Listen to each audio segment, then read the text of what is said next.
20 ans, c'est ça? 20 ans que vous... Enfin, t'as évoqué 20 ans tout à l'heure.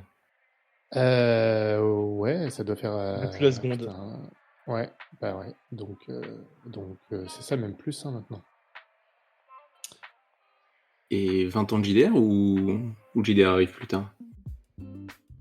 Non, JDR direct, Ouais, en quasi. seconde, hein, direct, ouais. Et après, de là à dire 20 ans de JDR, pareil, moi, quand je dis, ouais, ça fait 20 ans, je suis dit, ah, ça fait 20 ans que t'en fais. Alors, sur 20 ans, j'en ai pas fait tant que ça, en fait. Je pense que Maxime est pareil. Mm. On n'a pas, franchement, on n'a pas joué tant que ça, en fait, au lycée. On a joué longtemps sur forum, des années, mais en fait, ça fait 3 ans qu'on n'a jamais autant joué. Ouais. Et on a plus joué en 3 ans que dans toute notre vie. Ouais, ça. En fait, au lycée, le problème, c'est que vu qu'on n'était pas du même patelin, fallait se retrouver, etc. Personne n'avait le permis, donc c'était soit tu prenais le bus, enfin moi le train, le bus pour aller chez lui. C'est toujours la croix et la bannière pour organiser un truc, même le mercredi après-midi ou le samedi, quoi. Ouais. Et là, c'est vrai que maintenant, ça quand on veut. C'est ok. Il y avait quelques grosses parties. Tu vois, quand on jouait beaucoup. Comme plein de jeunes, on jouait des grosses On faisait parties des qui nocturnes, en duraient... fait. Ouais, des nocturnes. Ouais, des nocturnes. Et, mais en termes de fréquence, c'était pas... Voilà, je pense que... Pas mal de souvenirs, hein, quand même, mais c'était pas... Il y a plein de gens qui disent ouah, du temps du lycée, c'était quand même autre chose, maintenant c'est plus pareil avec la famille, tout ça. Moi, c'est tout l'inverse. C'est peut-être parce que ma famille, je m'en tape. J'en sais rien. Mais c'est vrai que au lycée, c'était vraiment compliqué d'organiser. Et on a joué après pendant des années, pour le coup, là, il y a eu quelques coupures, hein, en revanche, même sur les années. On a joué beaucoup par forum, en fait. Comme moi, j'ai déménagé, en fait, on était loin. On a très vite eu un groupe dont les membres étaient éloignés après le lycée. Et en plus, moi, je suis allé à l'étranger et tout ça. Donc, le forum a été la manière dont on a fait du JDR pendant vraiment de 5 ans. nombreuses années. Ouais, 5 ans, bien tassé, hein. Et toujours avec les amis de lycée? Les mêmes, le jeu par forum et tout, etc.? Ou c'était... Non, c'est... Non, Non, non. ils Au savaient pas lycée, il n'y a écrire. que nous. Ouais, ouais, non, c'était nous deux. Et puis après, je sais pas comment les autres, on les a croisés. Je me souviens d'Harold, c'est... Comment on l'a chopé, lui? Harold, c'était un pote de chat qui Oui, mais nous a invités. non. Mais non, c'est l'inverse. C'est Harold qui nous a présenté Chat. Ah bon? J'ai l'impression que c'est Eh l'inverse. ouais, non. Je crois qu'Harold, ça devait être sur un forum... je sais Gazette? même plus. Peut-être la Gazette. Il devait être sur la Gazette de Nuln, qui était un forum qu'on fréquentait, le plus gros forum Warhammer en France, je pense, sur Warhammer jeu de rôle. Et ouais, il me semble que c'est là-dessus. On a sympathisé avec un gars à qui on a proposé de faire un forum, une chronique vampire par forum. Il nous a présenté une de ses copines, qui est devenue une joueuse récurrente pendant des années aussi. Vraiment longtemps, là, pour le coup. Hein. Et donc, on a fait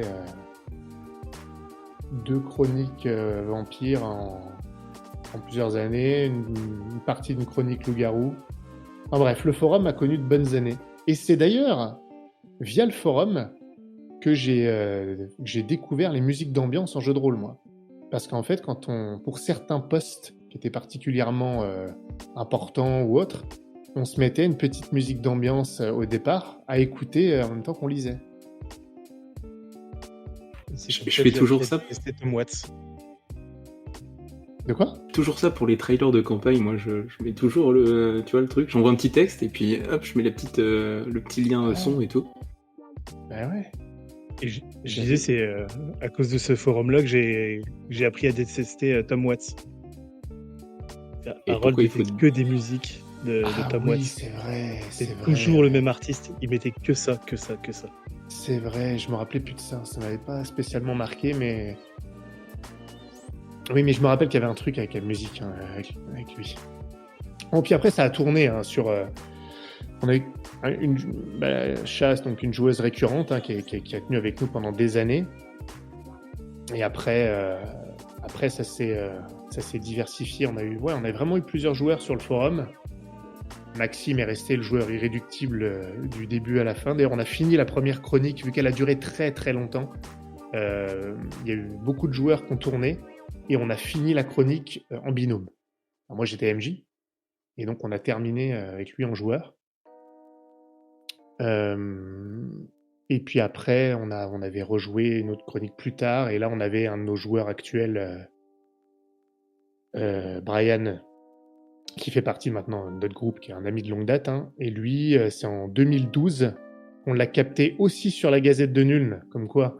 Mais là, par contre, la Gazette de Nuln en fin de vie. Et quand j'ai relancé j'ai voulu rejouer live, alors qu'on était encore très éloignés. Donc là, c'était par Skype. Et j'ai voulu lancer une campagne Warhammer. Et donc là, j'ai recruté. Donc il y avait Maxime, toujours, irréductible. Et j'ai recruté des joueurs sur la Gazette. Donc ils étaient 5 joueurs, je crois. Et puis finalement, avec les décalages horaires, on a lâché. Et je suis allé en rechercher un avec qui on avait bien sympathisé pour dire non, mais en fait, j'arrête pas complètement, mais je peux pas jouer avec autant de joueurs. Je voulais pas vexer les autres. Donc j'ai dit j'arrête tout. Je suis allé en rechercher un et puis on a continué et on joue ensemble depuis tout ce temps. Et du coup, comment ça se passe? C'est rassurant de jouer l'un avec l'autre? Il y a quelque chose d'avoir... Et les stats d'avoir Ligos en joueur ou même en MJ? Je voudrais pas avoir l'air trop sentimental, mais en fait, Ligos, c'est mon meilleur pote. Donc en fait, c'est pas que c'est rassurant, c'est que si je jouais pas avec lui... Je pourrais jouer sans lui, j'ai déjà fait des parties et tout, mais c'est pas pareil, quoi. Ça fait des années. Donc il y a cet aspect-là. On en avait déjà parlé d'ailleurs, Jean Darnon, le fait que en jeu de rôle, c'est aussi être avec des potes en fait. Donc il y a ça, et puis il y a aussi, peut-être qu'on en détaillera plus tard, mais en termes de manière d'envisager le jeu, je pense qu'il y a une bonne entente là-dessus aussi. Sans trop, je te laisserai développer Max, mais moi je suis un MJ qui aime bien faire des intrigues à tiroir avec des trucs à découvrir, à comprendre. Et Maxime adore résoudre des puzzles ou des énigmes, des trucs comme ça. Donc forcément, même d'un point de vue purement ludique, ça marche bien. C'est vrai. Et bon, Après, c'est aussi le fait, de toute façon, oui, comme tu as dit, il y a l'aspect pote qui est là et qui est ultra important, mais même au-delà de ça, c'est entre guillemets toi qui m'as formé au JDR. Donc la vision que j'ai du JDR, c'est initialement par toi que je l'ai eu. Et du coup, toutes les habitudes, etc., les façons de penser, c'est aussi avec toi et la façon que tu as de masteriser que je les ai prises. Et du coup, c'est vrai que quand je joue avec d'autres MJ, c'est pas pareil. Faut rester poli. c'est peut-être pas la même optique. Alors effectivement, c'est marrant. Je vois ce que tu veux dire. Tu veux dire que le fait d'avoir apprécié une façon de jouer, qui est devenue aussi la façon dont tu as envie de jouer, fait que si tu joues ailleurs, tu retrouves pas les mêmes choses, donc tu es moins satisfait. C'est ça que tu veux dire? Il y a de ça en fait. Je veux dire, le côté pote fait qu'en fin de compte, je sais comment tu penses et quelles sont les intentions, etc. D'un autre côté, j'ai envie de dire, si on t'apprend à écrire de la main droite, tu vas écrire de la main droite, et si après tu vas voir un autre qui te dit, maintenant t'écris de la main gauche, ça va te faire chier. C'est pas ce que tu as l'habitude de faire, et c'est pas comme ça que tu veux faire, et c'est pas aussi agréable, entre guillemets. Tu galères, etc. T'as pas les mêmes repères, t'as pas les mêmes... Très casanier, moi. Moi, je suis très réfractaire au changement, donc à partir du moment où j'ai trouvé quelque chose qui me plaît, je ne veux plus changer.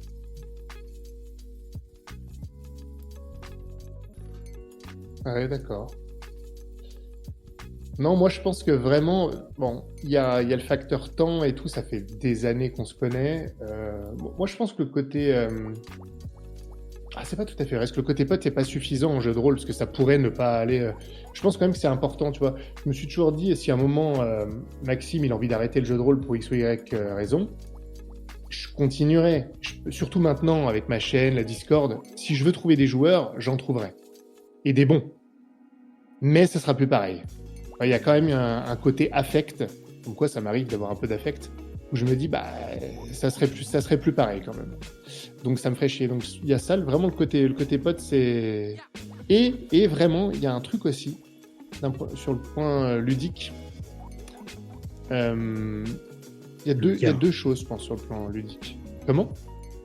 Le lien. Le lien. Ouais, alors ça, c'est un truc dont on parlera en bonus. Donc comme je le disais, il y a le côté... Maxime, il comprend... Pour être honnête, il capte vachement bien les trucs. C'est-à-dire que je peux me permettre de faire des intrigues ultra compliquées, avec des indices vraiment... Il y a des joueurs qui sont pas trop à l'aise avec ça existe.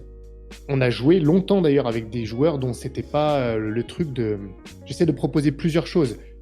Beaucoup de roleplay pour ceux qui aiment ça, des personnages, des intrigues compliquées. Et très souvent, dans des groupes que j'ai aimés, s'il n'y avait pas eu Maxime, je sais que j'aurais pas pu faire des intrigues aussi complexes parce que ça n'aurait plus avancé. Donc en fait, tu parlais du côté rassurant tout à l'heure, c'est pas mon motif premier, mais s'il y a Maxime, je sais que je peux me défouler comme je veux sur la complexité des intrigues, d'une manière ou d'une autre, même s'il se foire de temps en temps, je fais mon regard, ça avancera. Donc c'est un vrai moteur de progression dans l'histoire, parce qu'il va comprendre les choses rapidement, et il va voir des petits clins d'œil que je vais mettre, tous les petits détails, tous les trucs qui me font marrer, mais qui pourraient ne pas être perçus par certains, lui va les voir. Donc il y a une manière, il va pouvoir apprécier toutes les facettes de ce que je propose. Donc ça, c'est bien. Et il y avait un autre truc, puis j'ai oublié, donc je vais me taire pour l'instant, ça me reviendra après.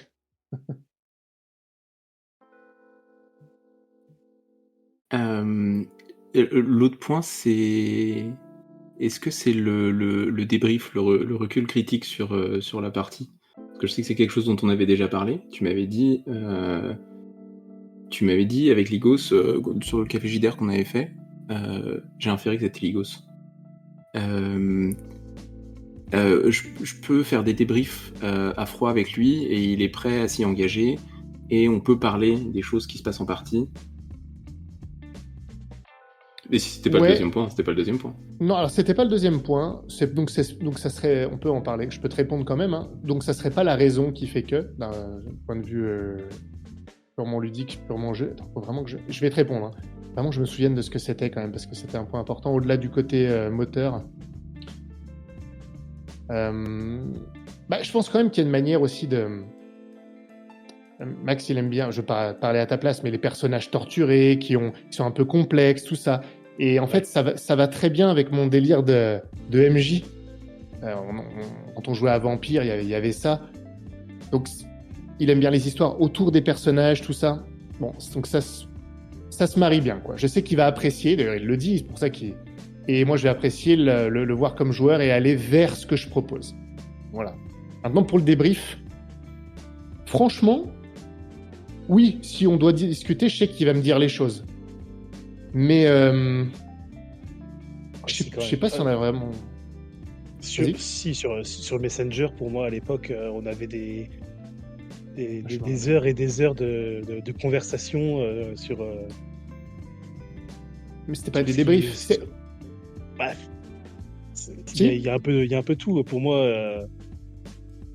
on parlait énormément de la campagne, de tout ça, de comment ça se passait, de comment on le voyait. Enfin, il y a toujours des discussions qui permettent de réfléchir à d'autres choses, d'avancer, Ouais, alors, peut-être qu'avec toi, je les vois pas tout à fait pareil. C'est marrant. Non, mais je vois très bien, j'ai pas oublié ça, bien sûr. Alors, c'est parce que je le vois pas de la même manière. Pour moi, c'est pas des débriefs au sens où on en a discuté avec Jean Dindon, tu sais, à la fin de la partie, on fait un débrief au MJ ou un truc comme ça. C'est pas ça qu'on avait. D'ailleurs, à l'époque, on parlait pas de débrief. Ça se disait pas. Mais c'est vrai, ça, c'est peut-être un facteur quand même avec toi. Maintenant, j'ai ça aussi avec Kaku sur cet aspect-là. Mais ce qui est bien, c'est que on parle effectivement de nos campagnes, pas forcément sur une optique débrief au sens strict, mais on en discute énormément sur plein de trucs, et donc ça continue à vivre hors de la partie. C'est vrai. Maxime, quand il a des idées sur les personnages, sur son personnage, je verrais bien ça. Ça va m'inspirer aussi. Il va avoir des idées que je vais pas forcément prendre telles quelles, mais qui vont m'inspirer parce qu'il va aussi être proactif dans le fait d'en discuter. Tu sens que la passion est partagée et ça nous fait... Voilà, on en discute beaucoup. Mais c'est pas un débrief au sens où je pense que tu l'entendais, Jean Dardon. Non, enfin, je disais qu'on en avait parlé, mais oui, effectivement, enfin, on en avait parlé au moment du café JDR sur le débrief, mais oui, c'est autre chose, quoi. C'est pas juste le temps d'échange sur ce qui s'est passé, c'est de la communication plus large, en fait, autour de la partie, et en dehors des temps de jeu. C'est ça. Mais après, au-delà de ça, juste pour rester sur le débrief, peut-être pas à l'époque, mais maintenant qu'on est sur Discord, etc., ça nous arrive quand même régulièrement. Maintenant, tout le monde s'est joint à nous, mais avant, ça nous arrivait régulièrement, en fin de compte, de se déconnecter, d'attendre 3 minutes, de se reconnecter et de refaire un deuxième débrief, pour savoir ce qui s'était passé. Et ça, c'était encore à chaud. Et même le lendemain ou le surlendemain, on en reparlait encore à froid, où on se redisait des trucs où on réagissait à ce qu'on s'était dit pendant cette heure. Des fois, on allait couper à 2 heures du matin après la partie. Donc, Ouais, mais c'est vrai. Mais en fait, je crois que c'est le terme débrief qui fait que je le mettais pas là-dedans. Parce que bien sûr, oui, c'est vrai, on fait ça. Et c'était drôle d'ailleurs. À la fin d'une partie, tout le monde, on se dit tous au revoir. Ouais, je vais me coucher, tout ça. Tout le monde se déconnecte. 3, 2, 1. Et on venait faire le débrief. Mais c'était pas, encore une fois... alors après, Maxime, quand il veut, il me dit tiens, ça c'était bien ou ça m'a un peu fait chier, machin. Pas de problème. Mais en fait, ça arrive pas si fréquemment. C'est pas le débrief au sens on débrief le MJ. On débrief la partie tous les deux. La partie. Voilà, on débrief la partie. C'est pas la même optique et on n'est pas sur. Sauf quand même. Là, on a dévié parce que tout ça, c'est pas les raisons pour lesquelles. Après, c'est un tout.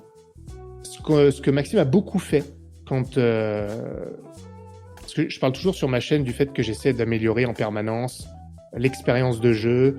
Ce que je fais avec les autres, je le fais aussi avec moi-même. Et notamment tout ce qui est système, tout ce qui est comment gérer les ellipses, tout ça.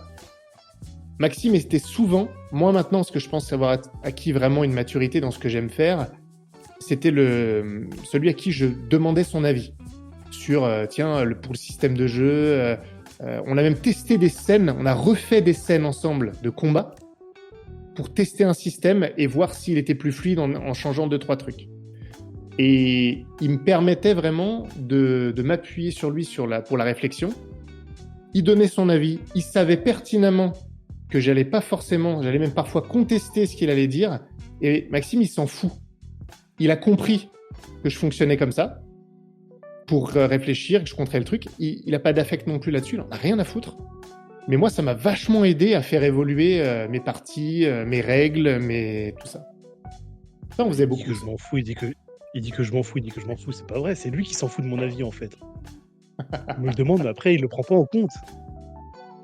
Non, plus sérieusement, oui, on a fait plein de fois ça, et en fait, je pense aussi que c'est le fait que, vu que je suis réfractaire au changement, je reviens encore là-dessus, je suis toujours à gueuler et à critiquer dès qu'il y a un changement. Et donc, je lui permets en fin de compte de trouver les contre-arguments, pourquoi c'est mieux, etc. Je pense que c'est là-dessus aussi. C'est-à-dire que Lestat, il a une propension à expérimenter, à changer des choses, et toi, t'es aussi là pour lui dire attends, c'était bien avant, c'est ça le. Ouais, c'est ça. En fait, attends, fais gaffe. Fais gaffe, je le vois venir. Je sais ce qu'il est en train d'essayer de faire là. L'enfoiré. Non, mais là-dessus, je peux pas contredire de toute façon. Non, c'est vrai. Moi, je n'aime pas, j'aime pas le changement. Et à partir du moment où je suis habitué à un certain système ou à un certain univers, un certain décor, etc., j'ai du mal à changer. On éditera tout ça au montage, hein. Du tout. De quel montage? Garde-le.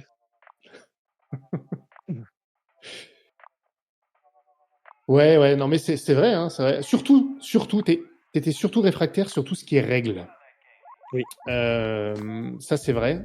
Mais moins pour le reste, quand même, toi, quand on discutait des ellipses, qu'est-ce que tu penses de planifier entre les parties, les décisions majeures, tout ça. Enfin, je me refais un peu le film de ces dernières années, quand j'essaie de plancher pour améliorer l'expérience des parties, le côté cinématique, le rythme, tout ça. J'étais beaucoup sollicité. Ah oui, non, Et moi, c'est quand t'as retiré les 10 relances, hein, ça m'a fait mal au cœur. ouais, ça fait longtemps, hein. Ouais, ouais, je regrette absolument pas. Mais bon, au moins, c'est vrai qu'on en a, là, c'est vrai qu'on en discutait énormément. Et ça me permettait de. En fait, moi, je réfléchis par le débat, par la discussion, les contre-arguments, l'argument, tout ça. Et ça peut être très chiant. Et c'est vrai que, quel que soit ce qu'il pense au fond de lui, le fait que Maxime, il arrive à rentrer dans ce jeu-là, bah, ça veut dire que je peux réfléchir comme ça et faire évoluer ce que j'ai envie de faire évoluer ou réfléchir sur notre pratique pour améliorer, en tout cas, je le pense, l'expérience de jeu. T'as Et après, besoin je de pense contre-arguments? Vas-y, Ligos, je t'en prie. oui. Je vais juste rajouter, après, je pense aussi que c'est on va dire le côté entre guillemets, «scientifique et mathématique» où, par exemple pour les règles, même si c'est pas ce que toi tu prends en premier lieu, enfin surtout maintenant avec Décimation, mais à chaque fois qu'il y avait des modifications, par exemple sur Seigneur et Brigand et cetera, j'étais toujours en train de vérifier si les probabilités Hmm. de jet, si les chances et cetera, si on déséquilibrait pas le système. C'est un optimisateur. Mais Je suis c'est un très gros bien build. les optimisateurs, j'adore les optimisateurs. Donc si je comprends bien, les stats, c'est aussi ce que tu vas chercher dans les retours de Ligos sur tes modifications de système, sur tes c'est justement le fait qu'ils puissent construire une réflexion, qu'ils puissent tu disais que tu faisais des vérifications sur les probabilités, sur tout l'aspect mathématique. T'es dans une recherche de rationalité aussi dans ces débats-là, c'est ça?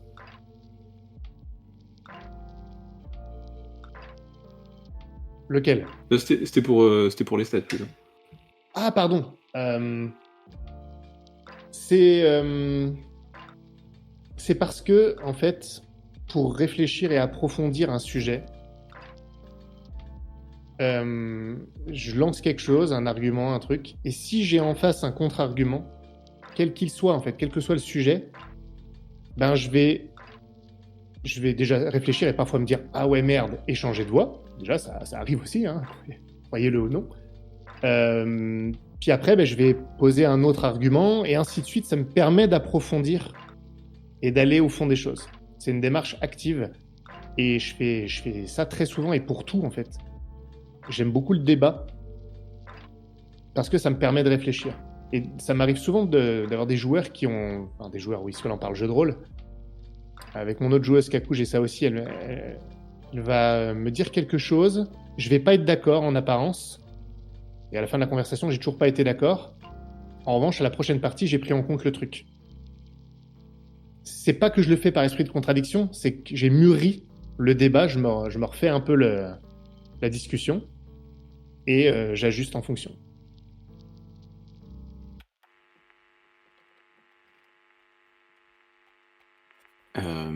J'ai été chercher un peu du dossier, j'ai trouvé une super vidéo sur ta chaîne Les Stats qui parle du PVP, et Ligos dit un truc super intéressant. Il dit qu'il faut qu'il y ait le bon niveau de non-confiance à la table. Que le PVP, c'est quelque chose de productif, ou je sais pas, enfin, qu'il faut qu'il y ait suffisamment de chaos, qu'il faut qu'il y a quelque chose comme ça. Moi, je trouve que c'était une approche très très intéressante, et je te vois sourire, Ligos. C'est parti, here we go. Je suis un fouteur de merde. Enfin, ça, c'était à l'époque, parce que maintenant, je pense que Kakou m'a supplanté. Mais, Ouais. mais oui, moi, j'ai toujours bien apprécié le PVP parce que je trouve que c'est générateur de situations et de moments très intenses. Euh, Par contre, maintenant, avec l'expérience qu'on a eue sur plusieurs années, plusieurs groupes, etc., c'est ce que je dis dans la vidéo de toute façon sur le PVP. Allez la voir sur les stats JDR. Euh, euh, c'est que on peut pas faire du PVP avec tout le monde. Il y a des personnes qui vont le prendre trop personnellement en dehors du jeu et qui vont se braquer. Ça peut potentiellement flinguer des amitiés. Le coup de poignard n'est pas que pour le personnage, il peut être aussi pour le joueur, quoi, certaines fois. C'est vrai. Mais ouais, en l'occurrence, vu que j'ai toujours été entre guillemets le plus jeune de la bande, c'est plus le cas maintenant avec les coups. Voilà, il est là le point. Euh, mais, mais ouais, du coup, j'étais toujours l'emmerdeur en fait. J'avais toujours, s'il y avait un truc à titiller, aller mettre à une petite pique, un petit chassé à quelqu'un, je le faisais, et quitte à embraser la situation, quoi. Et, Tu sais, je ok. réfléchis. Ah, pardon, je t'ai coupé. Ah non, vas-y. Ah, j'allais dire, je réfléchis, mais en fait, c'est un peu bizarre avec Max là-dessus quand même. Il y a un truc qui est un peu paradoxal. C'est vrai qu'il aime le PVP, surtout dans l'idée.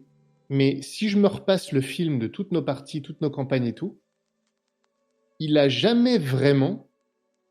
Je sais pas, peut-être Jamais que j'oublie. Il a jamais tué un autre joueur. Enfin, alors un autre joueur, c'est sûr. Hein, le personnage d'un autre joueur.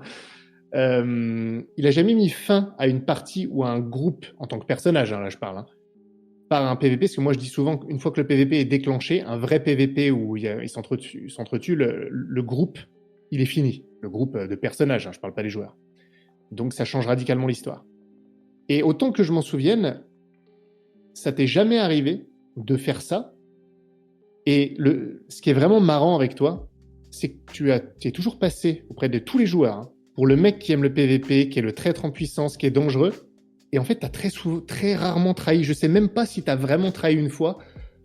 Au pire, tu as fait des trucs dans le dos qui étaient un peu en secret, un peu en nuance de gris. Mais tu n'as jamais enfoncé le poignard dans le dos réellement, en fait. Non.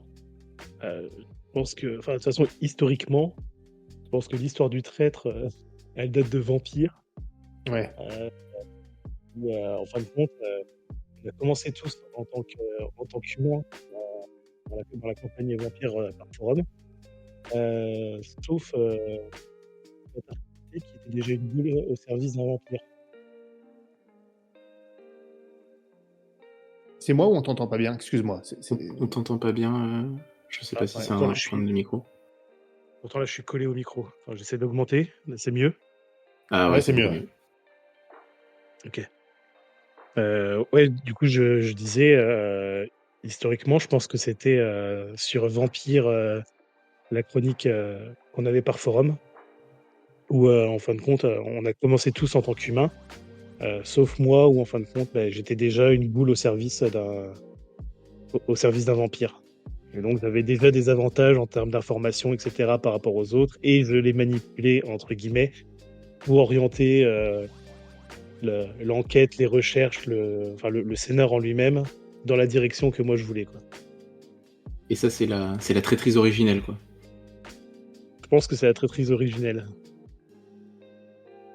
Et pourtant, de la manière dont on parle, parce que pour être un bon joueur PVP, en vérité, il faut le faire intelligemment. Il faut jamais, comme les stats le pointent, casser des choses. Il faut jamais péter le groupe. Il faut jamais aller assassiner un autre personnage, etc. Brutalement, sans raison, etc. Mais j'ai l'impression qu'il y a de ça dans ton jeu, Ligos. C'est-à-dire de placer les autres ou d'être subtil? Il y a un niveau de PVP à avoir, quoi. Il faut jouer il faut jouer le PVP intelligemment. Il faut pas que ce soit brutal. Il faut pas que ça casse quelque chose. Ouais, c'est ça.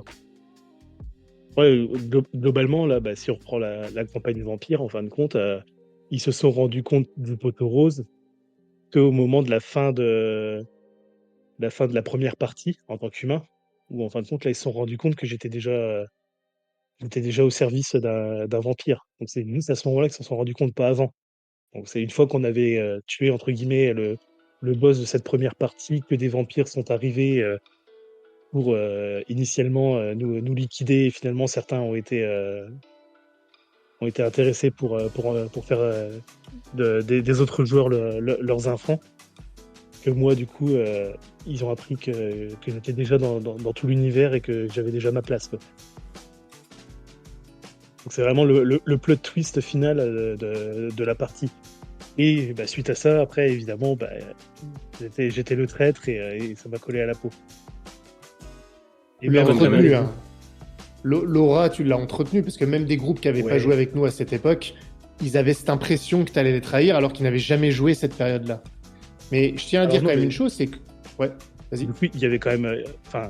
Il y avait quand même, par exemple, entre les deux campagnes vampires, il y avait Chat sur la campagne Ouais, c'est initiale, vrai. il y avait Brian Ouais, sur c'est la, vrai. il y avait Chat et Brian sur la deuxième campagne. Donc il y a toujours eu un joueur qui a passé le mot aux autres. C'est vrai, c'est vrai, c'est vrai. Et en plus, Brian, il était sur Warhammer. Et au début, avec Warhammer, c'est pas que t'étais un traître, mais je crois que c'était Cyric au départ, avec les mafieux, là. Ouais, il y avait des petits Ouais, trucs un petit peu. j'étais avec les mafieuses, mais c'est lui qui a refusé d'aller travailler avec eux, c'est pas moi. Hein. Mais bon, pour revenir à Vampire, la traîtrise originelle, c'est une traîtrise qui en était une sans en être une. C'est-à-dire que il avait des objectifs conflictuels par rapport au groupe, mais il était quand même dans le groupe. Et de toute façon, tout le monde savait, c'était la partie mortelle où ils étaient humains, tout le monde savait que l'aboutissement était qu'ils deviendraient des vampires. Et ça n'a pas mis fin à leur personnage. On est allé vers le truc, ils se sont rendus compte qu'effectivement il avait déjà sa place depuis un moment, enfin c'était une goule et tout ça, mais ça n'a pas cassé ce qui était censé arriver, qu'ils deviennent vampires, ça a changé le contexte, ils se sont rendus compte qu'il y a plein de trucs, bon ok, ils se sont fait manipuler, mais l'histoire a continué. C'est pas du PVP qui met fin à leur personnage. Et je pense que c'est ça, ça nourrit l'histoire dans un certain sens, mais ça met pas fin au groupe. Ça crée une tension, ça crée une friction. Et moi maintenant, ça me fait penser à ça, le sujet du PVP. C'est le PVP maintenant, je pense que je leur... Oh, jamais dire jamais. Je pense que je leur ferai plus forcément avec un PJ qui est déjà un traître au départ, un traître ou un équivalent.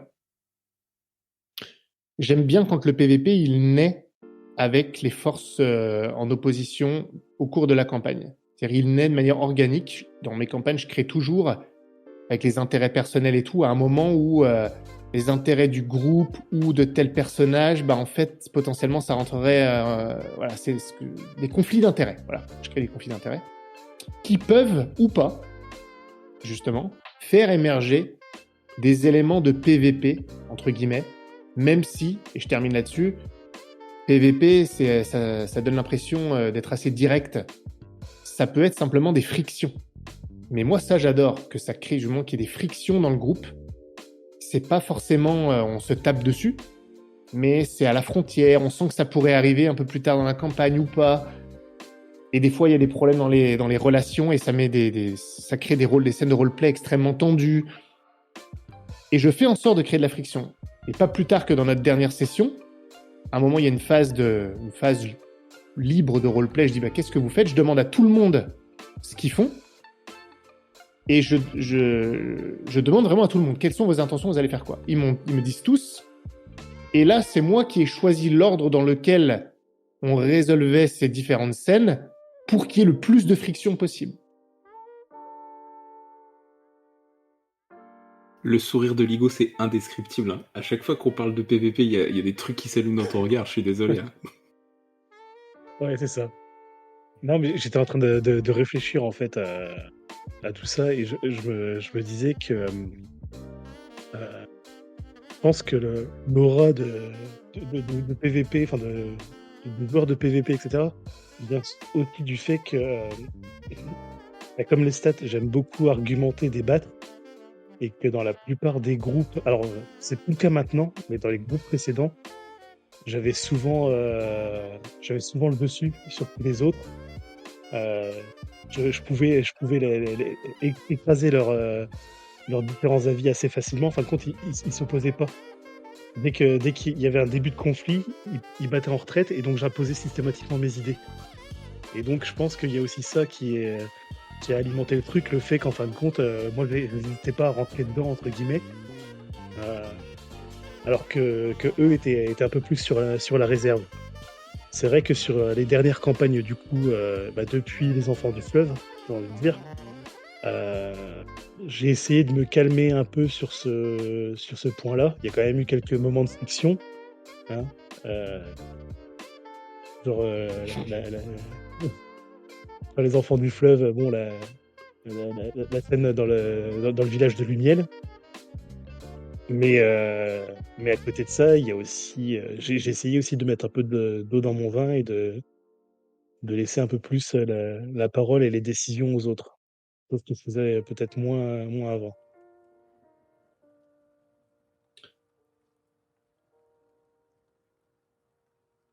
Ouais, Après, il y le a un truc, c'est truc. que faut avancer aussi, hein. Les autres, s'ils mettent 3 heures à décider d'un truc, Alors ouais, ouais. voilà. Tu vois, ça c'est un autre truc. Alors, je me demande quand même, je pense quand même qu'il y a peut-être un côté où t'aimes bien avoir l'ascendant, quand même. T'aimes bien être celui qui trouve, t'aimes bien. Pas sur tout, hein, mais sur certains aspects du jeu. Tu vois. Je pense que t'aimes bien quand même en savoir un peu plus que les autres. Il y a cet aspect-là. C'est pas, Ouais. c'est pas J'aime bien néfaste, hein. comprendre. Ça, oui. Voilà. T'aimes bien comprendre, t'aimes bien que ce soit toi qui aies compris aussi. Mais effectivement, je trouve aussi que tu as mis de l'eau dans ton vin. Ça s'est vraiment senti d'ailleurs, parce que c'est vrai qu'il y a eu des joueurs qui, ça a pu créer des tensions aussi chez certains joueurs. Je dis pas que c'est que de ta faute, hein, mais c'est que ceux qui sont un peu plus sur la réserve pouvaient. Et en même temps, je te comprends parce que moi aussi, je me suis retrouvé en tant que. Parce que des fois, je t'ai critiqué là-dessus. Puis après, je me suis retrouvé comme en tant que joueur. Et il y a eu des moments où ça n'avance pas. Et quand tu prends pas la décision et que tu dis pas, bon là, non mais c'est bon, on y va quoi. Et ben ça, je sais pourquoi tu ris en plus. Oui. Ça traîne et en fait au bout d'un moment des fois il faut y aller. Et donc je comprends aussi, j'ai pu comprendre certaines prises de parti que tu as eues de ce côté-là.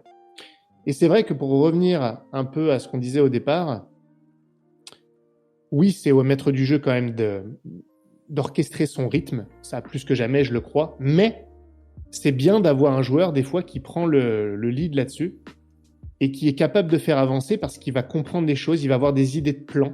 Parce que ça aussi, il aime bien, Max, faire des plans alambiqués pour réussir. Ça, moi, je trouve ça génial en tant que MJ. Hein. Ça donne des trucs qui sont excellents. C'est des grosses sources d'inspiration. Et il fait avancer parce qu'il a des bonnes idées. Mais des fois, il comprend vachement bien les choses. Et en face, même moi, en tant qu'MJ, je me dis, bah ouais, il a raison, en fait.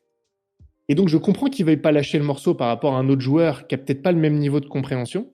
Je le comprends. Parce qu'il se dit, ouais, non, mais là, on va se planter et tout ça. C'est un équilibre parfois qui peut être délicat à trouver. Surtout quand il y avait un gros déséquilibre, ce qui est quand même, il faut bien le dire, de moins en moins le cas maintenant. Je trouve on a un groupe quand même où, même si les approches des joueurs sont différentes, pardon, l'équilibre est un peu mieux maintenu. Qu'est-ce que tu appelles l'équilibre? C'est au niveau de quoi, du temps de parole, de la manière de s'imposer? Non, dans le fait alors déjà oui, de s'imposer aussi, d'être capable de dire bah non, moi de rentrer proactivement dans la discussion sur les idées, et aussi la capacité quand même à comprendre et à faire des plans et tout ça. Je pense que ça vient du fait que, ouais, à rebondir sur ce qui se passe. Maxime, on se connaît depuis très longtemps, il sait aussi comment je pense, tout ça, il s'est habitué à mes campagnes et tout ça. Je pense que des nouveaux joueurs, il leur faut un peu de temps pour comprendre comment ça fonctionne, mes délires de factions, de conflits d'intérêts, de machin. Et comme c'est un groupe maintenant qu'on a depuis un certain temps, bah, tout le monde s'est habitué à ça. Donc ça veut dire que tout le monde est plus ou moins aussi compétent l'un que l'autre, avec des différences et des appétences individuelles, bien sûr. Donc ça veut dire que Maxime est moins dans une position où il a extrêmement raison et les autres extrêmement tort. Donc c'est plus facile de moins s'imposer, justement, pour lui. Il a moins de raisons de le faire. Non, je me mets volontairement en retrait. C'est pour pas gâcher l'expérience de jeu des autres. Bah voyons. Oh, je pense Je que sais pas pourquoi tu le fais, j'ai hein. pas envie de te croire, mais Je pense qu'il le fait de temps en temps, et c'est tout à son honneur de savoir aussi quand reculer d'un pas. Si vraiment c'est la merde, il viendra, hein, ça c'est sûr. Mais je pense quand même qu'il a beaucoup moins besoin de le faire que dans certains groupes. Ça c'est sûr. vous parliez d'un truc super intéressant sur le rythme, comme quoi si je comprends bien, Ligos, toi t'es le genre de personne qui, en tant que joueur, va te dire ok, je sais quel rythme je veux maintenant, je sais que je veux que ça avance ou qu'il faut que ça avance, ou au contraire, là ça avance à la bonne manière, d'une manière satisfaisante, je lève le pied, je me mets en retrait. Il y a quelque chose comme ça? Ouais, il y a un peu de ça. Enfin, à force de jouer aussi avec les stats, je sais ce qu'on aime bien avoir, etc. Je sais aussi que fatalement, plus on va passer de temps sur un truc et moins on en aura sur un autre. Hein. Je le répète toujours, encore et toujours, mais le pire ennemi qu'on a dans les campagnes de Lestat, c'est le temps. On n'en a jamais assez. Et donc, à partir du moment où on a une accroche, on a une piste, on a quelque chose, il faut la suivre. Il faut pas commencer à tergiverser ou à essayer de trouver une autre solution ou un truc, tout ça. Même si on doit se planter, il faut mieux aller au fond de quelque chose et voir ce que ça donne, ou alors tuer complètement l'idée plutôt que de la laisser en plan dans un côté, parce que c'est généralement celle qu'on laisse en plan dans un côté en disant on va voir plus tard, qui va commencer à pourrir et qui va nous retomber sur la gueule 3 ou 4 séances plus tard. Voire beaucoup plus tard, s'il veut qu'on l'oublie complètement et ça nous retombe dessus puissance 10 000. Et tu penses que c'est spécifique à vos tables, le fait de devoir avancer, ou à votre manière de jeu, ou de jouer, pardon? C'est pas spécifique à notre table, mais je pense que pour lui faire un peu de lèche, les tables de Lestat sont suffisamment complexes et très fournies au niveau de l'univers, etc., qu'il sait en fin de compte toutes les pièces de son échiquier, comment elles avancent. Même celles qui sont en dehors de la scène, il voit exactement où elles sont et où elles vont. Et, c'est ça aussi qui est vachement intéressant, c'est très bien orchestré. Après, il y a aussi des moments d'anthologie où, en fin de compte, vu qu'il savait ce que tous ces personnages faisaient, il savait aussi qu'indubitablement, il y avait des scènes qui allaient arriver et dans lesquelles ça allait très mal se passer, entre autres. Euh, mais ouais, je pense que c'est poussé un cran plus loin que d'autres campagnes ou d'autres scénars que j'ai pu faire avec d'autres personnes. Et donc, c'est d'autant plus Euh, important d'être synthétique et d'être capable d'avancer sur des sujets plutôt que de tergiverser et de bloquer. je vais rebondir sur ce que tu as dit, alors, sans forcément parler de ma manière de faire spécifiquement, mais de notre groupe. Je pense même que je vais être plus appuyé. Le rythme n'est pas une notion qui est propre à notre table, c'est pour moi une notion universelle. Par contre, oui, alors moi je vais prendre parti, j'ai pas peur de le dire. Je vois rarement un rythme comme ça sur d'autres tables. Soit bien ou pas bien, c'est pas le problème. Sur le besoin d'avancer. Alors avancer, c'est pas forcément d'ailleurs avancer dans l'intrigue toujours. Hein. C'est pas ça. Hein. D'ailleurs, là, on a eu quelques sessions où il y a beaucoup de roleplay où l'intrigue elle-même avance peu, mais tu as d'autres choses qui avancent. Les relations entre les personnages avancent vraiment, elles sont pas stagnantes. Il y a vraiment des choses qui se passent en matière de roleplay et d'avancée. Ça contribue aussi au rythme. Donc oui, je pense qu'il y a une volonté d'avoir une sorte de flux narratif perpétuel. C'est toujours en avançant, pas forcément dans l'intrigue, je le répète, mais il y a toujours quelque chose qui évolue, tout le temps. Et on n'aime pas trop la stagnation, en tout cas à notre table, et moi pas du tout, donc particulièrement. Et je pense que Maxime, lui, c'est pareil, il veut avancer, lui pour le coup, je pense qu'il veut aussi avancer sur l'intrigue. Pas qu'il n'aime pas le roleplay, hein, loin de là, mais il n'aime pas non plus la stagnation. Lui qui n'aime pas le changement pourtant, il veut approfondir, je pense, tu me dis si je me trompe, mais tergiverser 15 plombes sur une décision à prendre, alors qu'il faut juste prendre un moment une décision, bah, c'est pas son truc. Donc les grandes discussions de 30 minutes autour de ce qu'on va faire, qui font rien avancer d'autre, même plus, des fois 1 heure, bah, c'est pas son délire. Après, je pense que c'est du coup là-dessus aussi que j'ai pu mettre de l'eau dans mon vin, c'est que j'étais aussi, entre guillemets, l'un des instigateurs de ces longues prises de décision, parce qu'en fin de compte, je change pas ma position. J'ai raison et les autres ont tort. Donc à partir de ce moment-là, eux, ils me suivent pas, quoi. Et donc, maintenant, ouais. c'est des choix que tu es capable de faire pour le rythme, pour que ça avance, justement, ou pour... Ouais, si je vois que... Si je vois que on va pas avancer parce qu'en fin de compte, je suis trop têtu ou ils sont trop têtus, des fois, je fais un pas en arrière et puis c'est tout. Je garde ça de côté, ou alors je le fais plus là. Pour le coup, c'est plutôt Kaku qui est, si jamais elle a pas le truc qu'elle veut, elle dit merde à tout le monde et elle va le faire dans son coin. Je le fais moins moi maintenant. C'est vrai. Mais oui, il y a eu des fois où, en fin de compte, le groupe n'était pas d'accord, je vais chanter et je prenais la décision devant le PNJ et je les mettais devant le fait accompli. Comme ça C'est coupait vrai. court à la discussion et c'était acté, c'était ancré. Ça, je le fais moins aussi.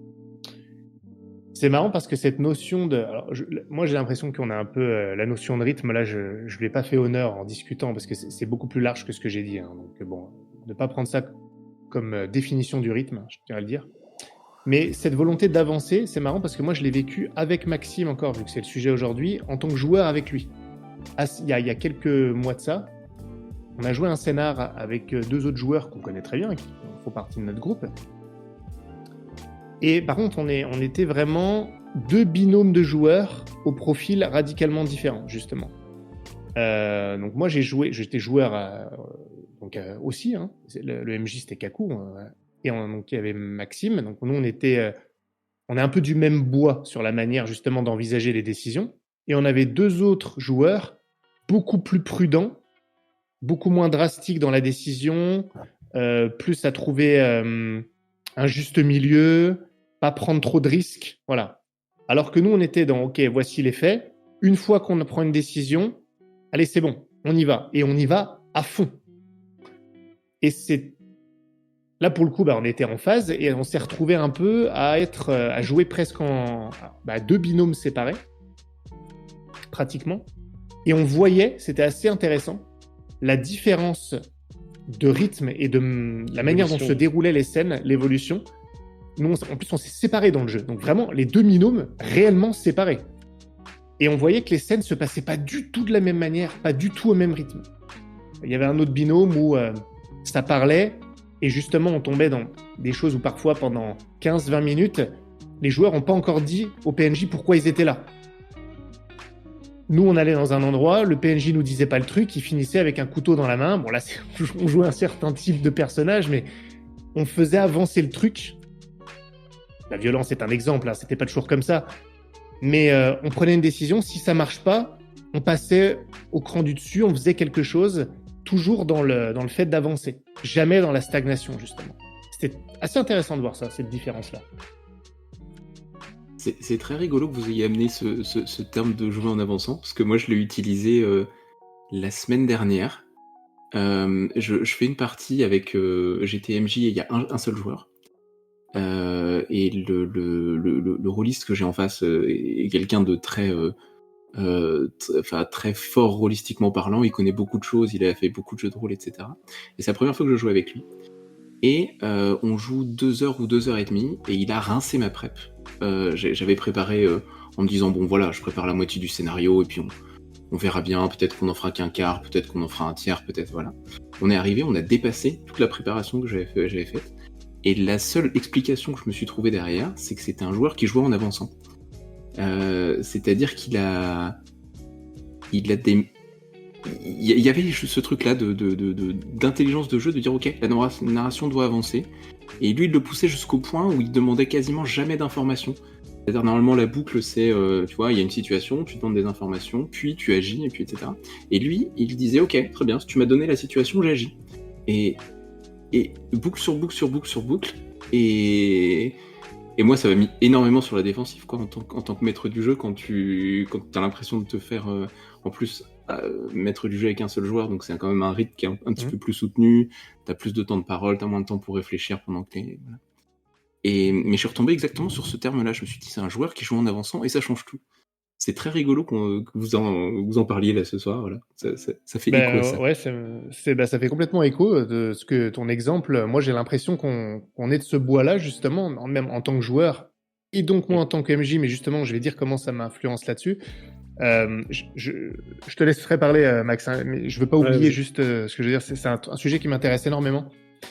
Et quand tu dis que tu aurais pu te laisser prendre, Jean Dindon, ça me fait penser, moi, justement, après la partie dont je viens de parler, il y a la MJ, donc Kaku, qui m'a dit « Vous m'avez vachement mis la pression », je me permets de la citer, hein, parce que, en fait, il y a une situation et vous pouvez avoir des idées de branque et vous allez faire sauter tout ce que j'ai pu imaginer. D'un autre côté, pour le coup, je trouve qu'elle rebondissait très très bien sur ce qu'on faisait et ça créait un max de jeu. Franchement, c'était excellent. Mais ça la mettait sur le il faut que je sois actif, que je lâche pas parce que ça va tout le temps avancer.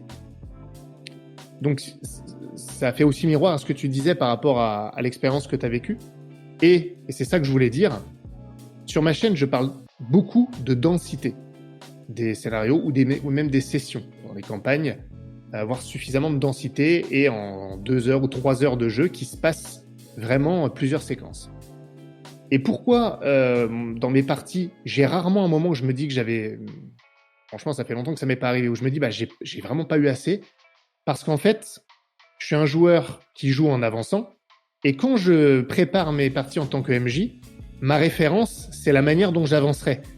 Donc je sais pertinemment qu'il faut que... qu'est-ce qui se passe si ça va très vite. Et j'imagine toujours que ça va aller plus vite.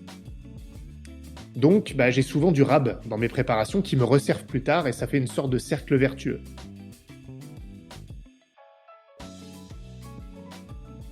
Du coup, juste pour reprendre l'exemple de cette partie qu'on avait fait avec Kaku, je me souviens d'une scène en particulier où, en fin de compte, le personnage d'un des autres joueurs avait une salle d'exposition pour des œuvres d'art, etc. Et en fin de compte, la salle avait été forcée. La réserve avait été forcée, on arrive, rien n'a été volé, etc. On voit rien de particulier.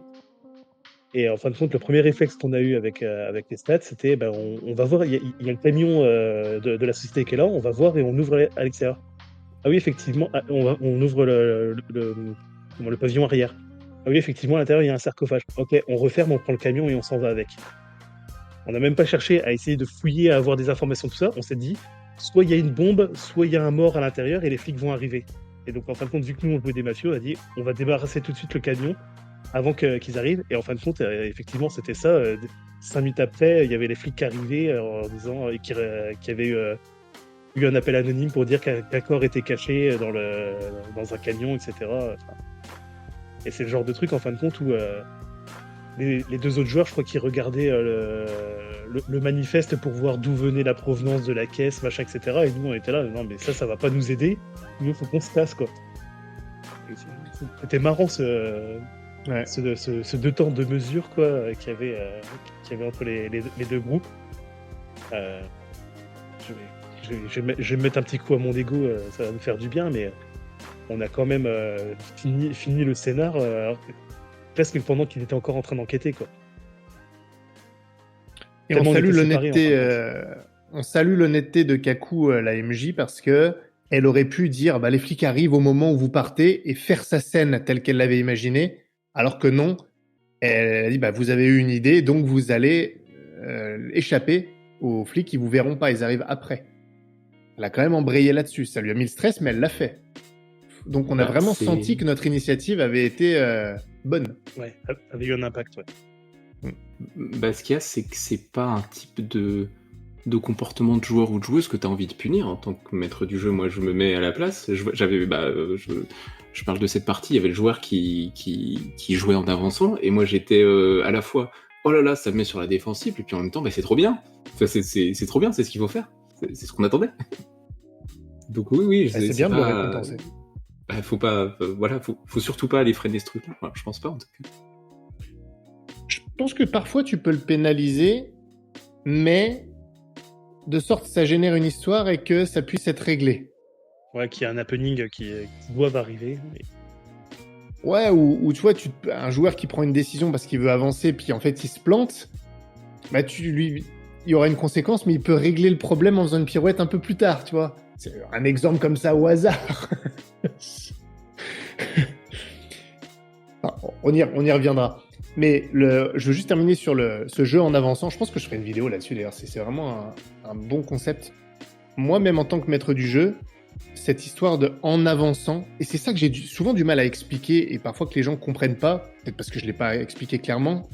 Quand ils disent tu veux absolument que l'intrigue avance tout le temps, t'as jamais les moments posés de roleplay, ça n'a rien à voir jouer en avançant. C'est pas que l'intrigue, c'est pas toujours avancer dans l'intrigue. C'est que les sujets d'une scène ou d'une séquence, donc ça peut être des relations entre personnages et ne pas être lié directement à l'intrigue, et ben ces sujets-là avancent en permanence. Il n'y a pas 20 minutes pendant lesquelles rien n'a évolué. Ça, c'est jouer en stagnant pour moi. Si on passe 3 heures avec des scènes de RP, oui, parce que 3 heures d'une seule scène de RP, en général, ça marche pas. Mais ça, je vais pas rentrer sur un autre sujet. Mais 3 heures où il y a plein de scènes de RP différentes et que la situation des relations entre personnages, des machins, ça évolue tout le temps, ça, c'est jouer en avançant. Même si on n'a pas fait drastiquement avancer l'intrigue. Donc, je voulais juste préciser ça. Un petit hacker. Il y a quelque chose qu'il fallait absolument que je cite. J'ai trouvé une vidéo quelque part sur la YouTuberie où il y a quelqu'un qui dit en tant que joueur ou joueuse, on se construit à la mesure du MJ qu'on a en face. Et son MJ qui lui donne la réponse lui dit mais tu sais, en tant que MJ, on se construit à la mesure des joueurs qu'on a à sa table. Qu'est-ce que ça vous évoque? Alors, la réponse, je m'en rappelle pas, mais le propos initial, ça me fait penser à un truc que Maxime a dit. Alors, je sais pas si j'avais répondu l'autre truc en face. J'espère parce que c'est pas mal. Ouais, exactement. C'est dans une de vos vidéos que j'ai trouvé ça et j'ai trouvé que c'était top. Et je trouve là tout de suite maintenant, ça illustre tellement bien tout ce que un certain nombre de choses dont on a parlé pendant 1 heure et particulièrement ce truc de jeu en avançant, tu vois. Tu dis, nous on a l'habitude de jouer en avançant parce que c'est des habitudes mis en place des deux côtés qui bouclent, etc. Je pense qu'il fallait le mettre maintenant. Ouais, non, mais c'est une super. Enfin, le fait que tu aies ressorti cette citation-là à ce moment-là, c'est très, très révélateur. Je trouve que c'est très bien. Et effectivement, moi, ça me clarifie un peu tout. Enfin, une synthèse des propos. C'est ce que je disais tout à l'heure, mais je l'ai pas dit de manière aussi synthétique. Quand je disais que je m'appuyais sur Maxime pour faire évoluer ma pratique, ne serait-ce que ou l'impliquer en fait dans mon processus d'évolution. Je pense qu'effectivement, ça m'a permis à travers ce joueur-là, de faire évoluer ma pratique dans un sens particulier, en revanche. Il faut bien admettre, de ce jeu en avançant, bon, pas que, mais je pense que c'est ça, en fait. C'est ça qui est intéressant, d'un point de vue ludique. Je pense que dans la vidéo que tu cites, il devait y avoir une référence à l'Ouroboros après. Ah, putain. J'ai pas tout retenu non plus, Ligos, tu m'en demandes beaucoup là. Non, mais ça c'est une blague entre nous. C'est terrible qu'on ressort souvent en public pour mettre la gêne. Mais c'est assez drôle. Non, bonne, très excellente citation. On va arriver au bout d'1 heure d'échange. Il y a une question que je pose à toutes les personnes qui sont invitées dans les podcasts et avec qui j'ai ce genre de discussion. Je demande à tout le monde les conseils que vous avez pour jouer au jeu de rôle, et particulièrement des conseils qu'on n'entend pas souvent ou pas assez, et qui mériteraient d'être poussés un petit peu plus. Est-ce que vous en avez? N'ayez pas peur d'être maso. C'est pas dans les situations faciles, etc., que tu peux faire du bon RP. C'est dans les scènes intenses, c'est dans les dramas, c'est dans tout ça que tu vis vraiment quelque chose. Et où les personnages et les joueurs se révèlent vraiment. Je pense que c'est dans les situations de stress, d'émotions intenses où on voit vraiment qui on a en face aussi. Et donc, il faut pousser son personnage, quoi. Ouais. Je pense que ça te permet aussi, toi, de te révéler aussi de cette manière-là aux autres. Donc, faut pas avoir peur de la difficulté, faut pas avoir peur d'en prendre plein la gueule. Faut pas avoir peur de jouer avec les stats.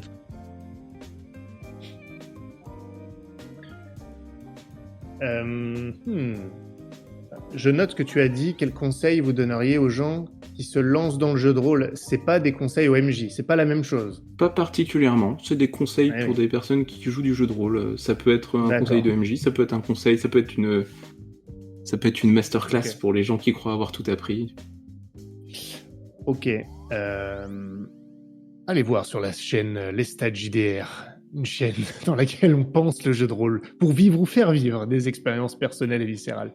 Non, blague à part, il y a tellement de trucs, sinon j'aurais pas de chaîne YouTube. Mais écoute, je vais changer un peu d'angle. Je vais essayer de ne pas être spécifique au MJ. Je pense que, en tout cas, l'expérience de jeu de rôle que je préfère, en tant que joueur et en tant que MJ, c'est quand les gens qui jouent en tant que leur personnage, ou les PNJ, vont chercher la friction. Donc ça rejoint, je pense, un peu ce que disait Maxime. Dans jeu de rôle, il y a jeu de rôle. Jeu de rôle. Donc les interactions entre personnages, qu'ils soient PJ ou PNJ, voilà, je sais, c'est très profond. Dans jeu de rôle, il y a jeu de rôle. Mais ce que je veux dire par là, c'est que les interactions entre personnages, qu'ils soient PNJ donc, ou PJ, sont pour moi très importantes. C'est principalement ça qui fera avancer l'histoire. Oui, on a des combats, oui, on a de l'exploration et tout ça, mais c'est toutes ces phases de combat, même ces phases d'action, ces phases d'exploration, prennent toute leur substance par les interactions qui se produisent pendant ces séquences d'exploration, combat, etc. Et les séquences les plus intéressantes d'interaction sont celles où il y a de la friction, quelle qu'elle soit. Donc je pense que, et d'ailleurs, pour être un bon joueur, on a vu Maxime qui parlait de ça, qui aimait un peu le PVP, mais en fait, réellement, c'est la friction, le fait que ça va créer des interactions entre personnages, un conflit, un truc à résoudre. Et quand vous êtes MJ, ça marche aussi, parce que pour créer des situations intéressantes ou exposer les joueurs aux situations intéressantes, faut penser conflit, faut penser friction. Qu'est-ce qui va allumer la flamme, en fait? Je pense que ça, c'est un conseil que je donnerais aux joueurs ou aux MJ de manière générale.